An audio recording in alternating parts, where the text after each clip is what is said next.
next phase of, Yeah. I just No, don't wanna have to. You just, wherever you end the paving, you know, your manholes should be designed in there into the master, Yeah, 400-foot spacing or whatever they Mhm. are. And wherever you stop paving, if it's before the next manhole, you just put a clean out in. okay, I know that would come up last time about how, what you guys are comfortable with being upstream of the, without a manhole, so. Yeah, he threw out a number, I don't remember what it was, 250 feet, Mhm. or it was probably maybe 2 lots or something like Yeah, that. that's right. Roughly, plus a little bit. Right. Sounded okay?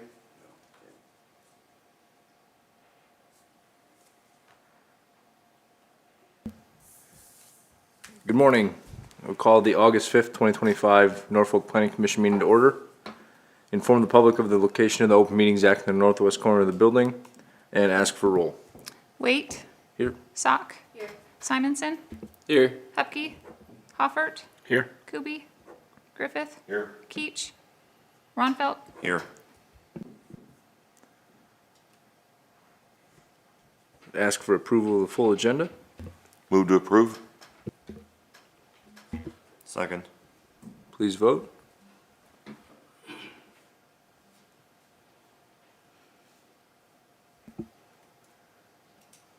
All commission members present voting in the affirmative. Motion carries. Consideration of the approval of minutes of the July 22nd, 2025 Planning Commission meeting. Move to approve. Second. Please vote.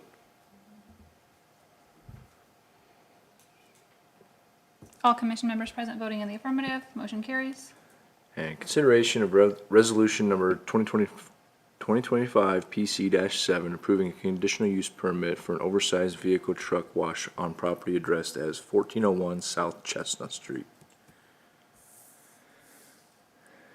And we'll read this in. Be it resolved by the Planning Commission of the City of Norfolk, Nebraska, that Triple H LLC is hereby granted a conditional use permit for an oversized vehicle truck wash, subject to the following terms and conditions. The nature of the oversized vehicle truck wash shall be for exterior washing only, and no interior washout trailers or dumping from campers or RVs. Areas shall be hard surface, concrete or asphalt for the egress from the exit of the wash to Chestnut Street to limit track out, and the ingress from Chestnut Street onto the property may be gravel surface. There shall be no outside storage, no storage of hazardous materials, and no overnight parking of vehicle or trailers. The applicant agrees to be assessed and not remonstrate against any potential future assessments for utility and/or paving extension districts. There shall be general compliance with the Highway Corridor Overlay District requirements for items such as landscaping, building materials, screening, etc. Pursuant to the Norfolk City Code, the conditional use permit shall be for 10 years and a personal privilege granted to the applicant and shall not be subject to transfer. Failure to observe and maintain the conditions and restrictions of the conditional use permit shall be considered a violation of the Code of the City of Norfolk, Nebraska, subject to penalty as provided herein, and may be grounds for review, including alteration or termination of the permit. All procedures and standards outlined in section 27-56 of the Norfolk City Code pertaining to conditional use permits shall be observed, and the conditional use permit granted herein shall be subject to the provisions of the Norfolk City Code that provide for an appeal to be taken within 15 days of the decision of the Planning Commission. And there shall be compliance with floodplain and any other applicable city, county, state, or federal regulations that may apply.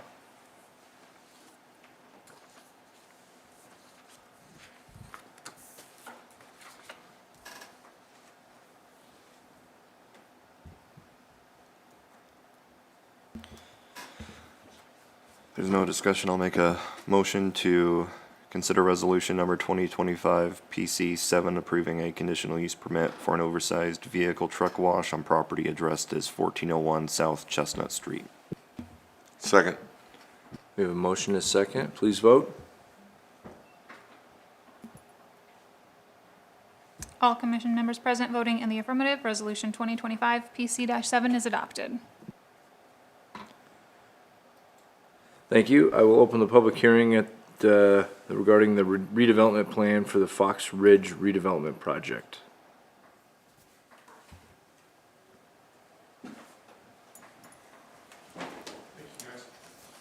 Thank you. Good morning. Good morning, my name is Stephen Romekers with Granville Custom Homes, 4514 Howard Boulevard, Columbus, Nebraska. I'm the applicant for this redevelopment project. The city included this piece of land in their Highway 275 blight study. After that blight study, and in reliance upon that blight study that the city initiated, I purchased this piece of land to develop with the use of tax increment financing. This thing kind of got stuck in December with the, I guess the administration change and some different questions surrounding the, where we're heading with the TIF project, but then the city council said this stuff that was already sort of in process, they were going to continue to move forward with. So that's where we're at with this. I guess everything's laid out pretty clearly in the redevelopment proposal, but I'm here to ask any specific questions if you guys should have questions.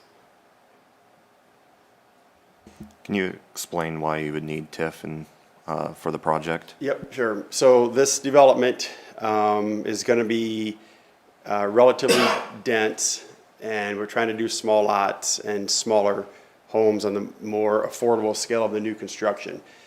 And to get there, this particular piece of land is going to take a lot of infrastructure, you know, all the typical stuff, but it probably has a lot more challenges because it's got some extreme grading situations to work out.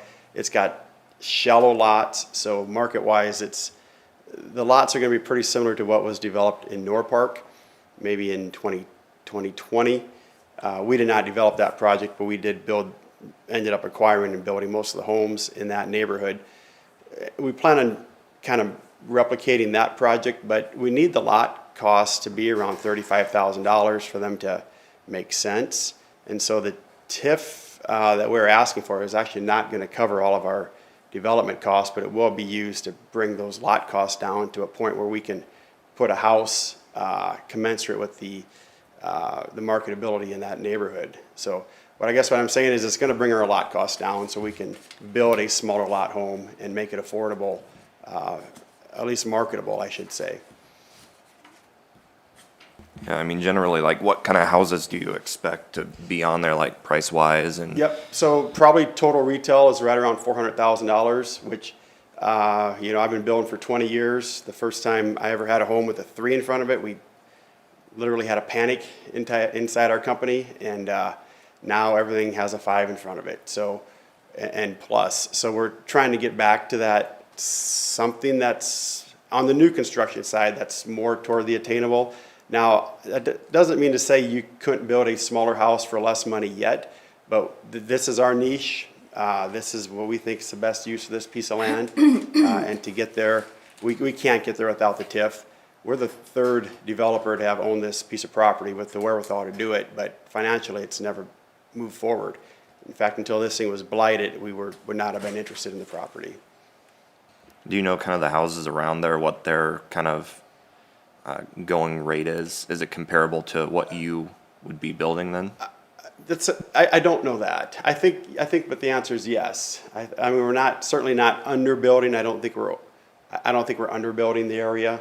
I mean, I can't get into a price point like this on a typical, like the development I have up by Blackberry, for example. We can't get to these price points. So, you know, someone made the point once. It's like, well, other people are developing in other places without TIF. It's like, that's true. So am I. But this is project specific and property specific, and the TIF is what we need to do to get there, to get those price point homes that are again the more attainable side of new construction.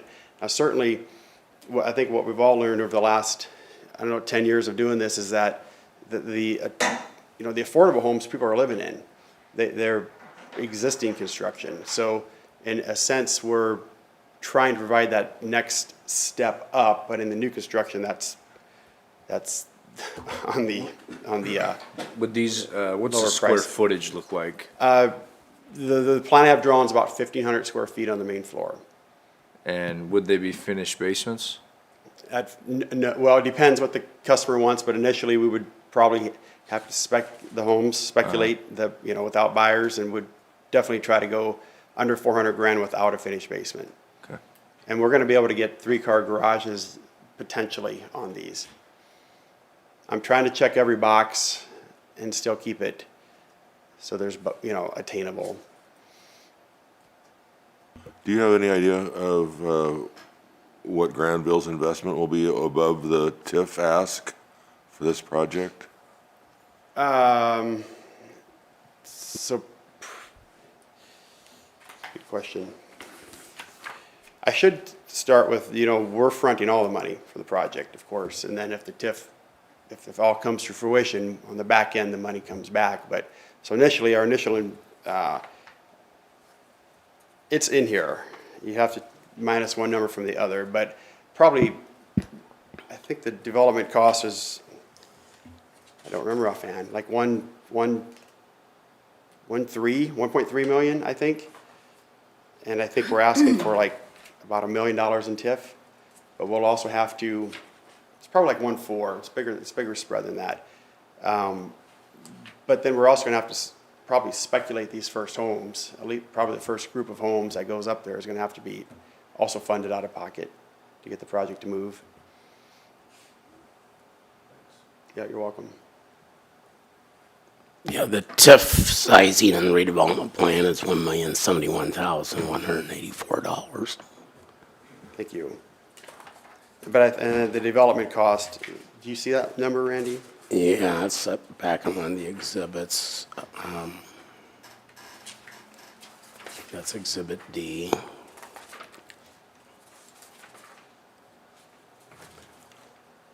The total cost, including the houses, is a little over 9.1 million. And 7.2 million of that, I believe, is your houses. So the actual, I've got it. We're about $1 million in TIF and about 700,000 on top of that yet. So about 1.7 total on the development side. With the full build out, it's in excess of $9 million. yeah, that's on the uses of TIF. That's the last page of Exhibit E. Shows that $1.7 million of TIFable cost or development cost. Keep going down, Val, you'll get to it. And it is your opinion that this project There. would not happen but for TIF? This project will not happen but for TIF, correct?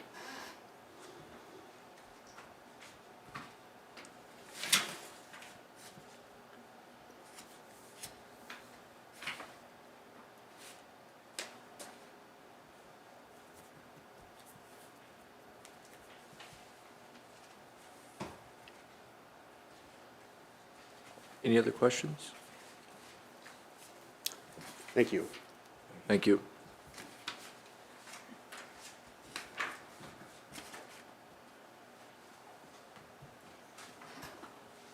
Val, and everything is above board on your end?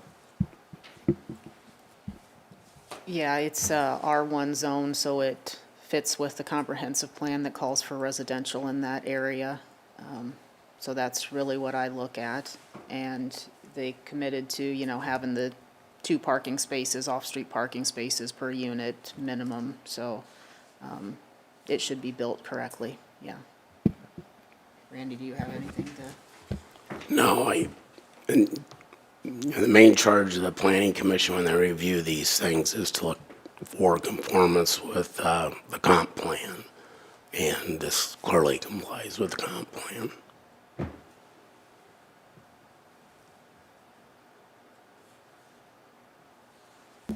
Randy, if TIF was granted, or if this project was granted and there's TIF for it, do you anticipate it getting paid off sooner than expected based on the price of the homes out there? I expect it will pay off sooner than 15 years because we don't have an inflation factor built into this. in over 15 years, I expect the assessed value of those homes will increase, so it will pay off early, I'm pretty sure.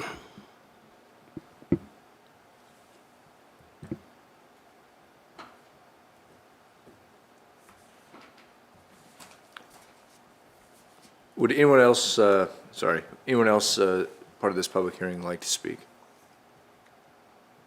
Seeing none, I'll close the public hearing and open for discussion.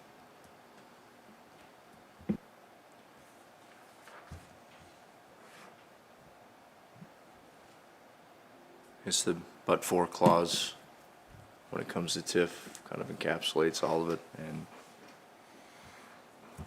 everything's been moving along. The piece of property has not been developed for some time. Just, not a huge fan of TIF in general, so just, it's tough to call it redevelopment when it's not, but those are the slots that we're given, so. Yeah, my understanding is because of some of the language and history there on blight and substandard and how that relates to ag, undeveloped ground. I know the legislature's in the process of changing the definition to specifically call out vacant land like this so that it's, built into the definitions, making it, a little bit clearer for boards like this and elected officials to understand that and make those decisions, but. That will be appreciated. And as far as our percentage, where are we at with our TIF percentage? We are, Because this was included with that percentage, correct? this area has already been declared blighted and substandard, so approving this redevelopment plan won't change a percentage that's blighted and substandard. And that percentage, I can find that here in a minute.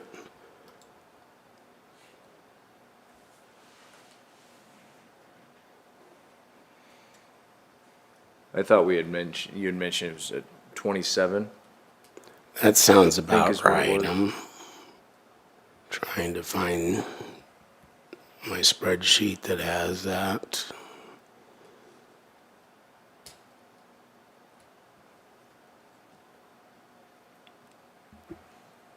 Well, Randy's bringing that up. I mean, yeah, with this project, you want to see development, but it's hard at the same time, like, because of that TIF, and so that just puts another factor into it. I understand the aspect of it. It's like how anything is developed anymore with the price of things. I will Exactly. never know, so it's you got to have some relief somewhere. Yeah. To make it viable for investment. And Developers, in terms of capital stacks, some developers, historically, we don't stack our districts on top of TIF projects. Legacy Bend is a project where we've stacked TIF and paving districts, water districts, sewer districts. Granville Custom Homes does not, they don't request that stack of assessment districts on there, so, that's certainly appreciated, where we don't have to do that. I don't see us going down a path where we do that on a regular basis. It gets more important as you're trying to develop lower cost housing. What that does is, Steve's gonna have to carry with, like he said, he's gonna have to put all the money in. So if it's $1.2 million to put in streets and water and sewer, he's gotta consume that cost and, until he gets a house on there to start capturing that TIF back. He and his banking relationships have to consume that. What paving districts do, paving, water, and sewer districts, is we consume that cost as a city. We put that into a district and then we hold that. Typically, we require that gets paid off as the lots sell. We get those assessments paid back to us. So we're not carrying those assessments necessarily for 15 or 20 years. we carry them until the last house is sold, and we capture them as every house gets sold.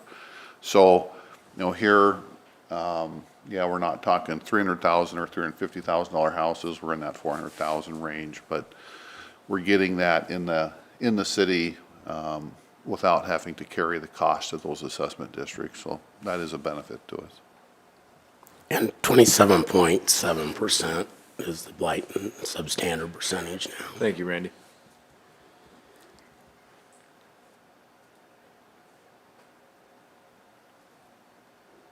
If there's no other discussion, I'd take a motion.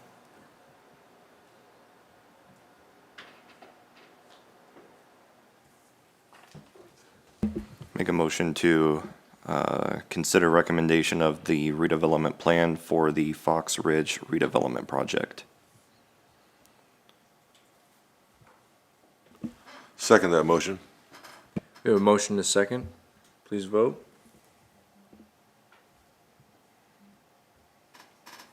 All commission members present voting in the affirmative, motion carries. Thank you. Any other open topics or concerns? Seeing none, I'd take a motion to adjourn. So move. I could have brought my kids today. I was anticipating just a few more members of the public. I mean, I'm not mad about it. Yeah. Usually when there's that 300-foot boundary. Yeah.